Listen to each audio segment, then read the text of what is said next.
Minum madu boleh masuk hospital? Ya. Dan perkara ini pernah dilaporkan media tempatan. Ramai orang terus bertanya, adakah madu tualang itu asli? Ada campur gula? Tapi itu bukan soalan pertama yang kita kena tanya. Soalan pertama ialah bagaimana madu itu dia dikendalikan sebelum sampai kepada pengguna. Sebab itulah Kementerian Kesihatan Malaysia mewujudkan program MESTI. Makanan bukan sekadar perlu asli, makanan juga perlu kendalikan dengan selamat.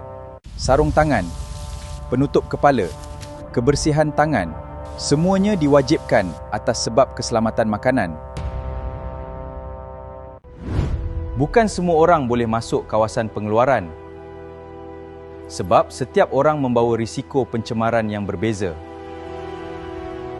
Pengendali makanan juga diwajibkan mengambil suntikan tifoid sebab kalau ada staf sakit, risiko pencemaran makanan boleh dielakkan. Pilihan di tangan anda. Anda mahu madu yang diproses di premis yang mematuhi MESTI KKM atau madu yang tiada pemantauan? Sebab apa yang masuk ke dalam badan kita akan menjadi sebahagian daripada kesihatan kita.